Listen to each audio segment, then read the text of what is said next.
And Charan ఈ సినిమాలో తను నటించలేదు, జీవించాడు.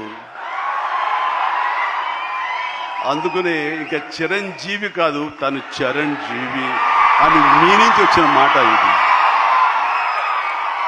నిన్న కూడా ఢిల్లీలో పిఎం గారు నరేంద్ర మోడీ గారితో పాటు తను కూడా ఒక కాంక్లేవ్లో పాల్గొన్నాడు. రిపబ్లిక్ టీవీ కాంక్లేవ్లో పాల్గొన్నప్పుడు వాళ్ళు కొత్త కాయినేజ్ పెట్టారు, న్యూ ఏజ్ మెగాస్టార్ అని. ఎస్, మనం ఇలాంటి అవకాశాలు నాకు రాలేదు, కానీ చరణ్కు వచ్చింది. చరణ్ దాంట్లో నిరూపించుకుని ఒక అడుగు ముందుకు వెళ్తున్నాడు. కాబట్టి చరణ్ ముందుంచి నేను వెనక ఉండడం అన్నది సబబు, అది కరెక్టు. బిడ్డలు ఎదిగినప్పుడు, బిడ్డలు ముందుకు వెళుతున్నప్పుడు ఆ పొందే ఆనందం అంతా ఇంత కాదు.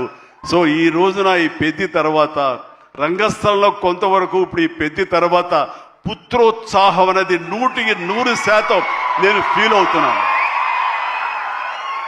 అండ్ ఎవరో అన్నట్లుగా మరి బిడ్డ పైకి వచ్చాడు, బిడ్డ ఫుల్ ఫిట్గా చేస్తాడు కదా, ఇంకా మీరు చెయ్యాలంటే ఆహా, ఆ విషయం మాత్రం ఎస్ చెయ్యాలి.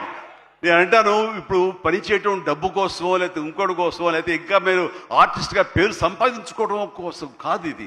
ఇది పని చేయటంలో ఆనందం ఉంది, పని చేయటంలో ఒక ఎనర్జీ ఉంటుంది. సో అది పూర్తిగా జీవితకాలం అనుభవించిన నాకు, 47 సంవత్సరాల పాటు అనుభవించిన నాకు ఆ పని అంటే ఆ ఉత్సాహం అంతే. జస్ట్ 24 అవర్స్ బ్యాక్ మొన్న ఉదయం 4:30 లేచాను. ఎందుకంటే ఎక్కడో అల్యూమినియం ఫ్యాక్టరీలో నేను 8 o'clock షార్ట్లో ఉండాలి అంటే 4:30 లెగిస్తాను, కానీ నేను వెళ్ళలేను. 4:30 లేచాను, ఒక 1 hour ఎక్సర్సైజ్ చేస్తాను, మేకప్ అండ్ వెళ్ళిన తర్వాత ఏం ఓపిక అండి మీకు అట్లాగా, ఇంకా ఎన్నాళ్ళు పని చేస్తాను మా ఆవిడ అంటుంటే, సరే చాలు వెళ్ళమ్మా ఇలా చెప్పిన డిసప్పాయింట్ చేయకు, నేను చేయాలి, చేతిలో ఉత్సాహం అని చెప్పి.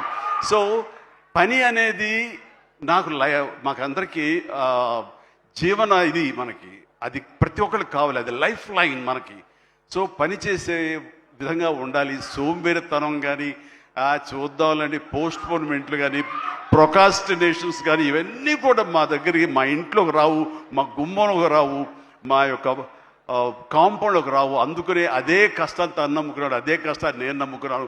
మా కష్టానికి ప్రతిఫలంగా మమ్మల్ని ఎక్కడో, మీ గుండెలు ఎక్కడో పెట్టారు.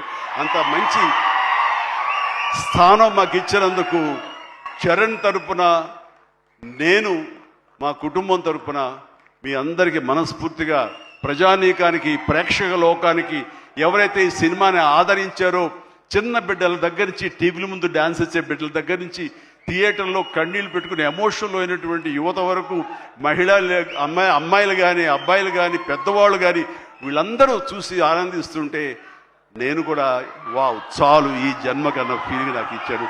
Thank you Charan, love you రా, లవ్ యూ మై గాడ్.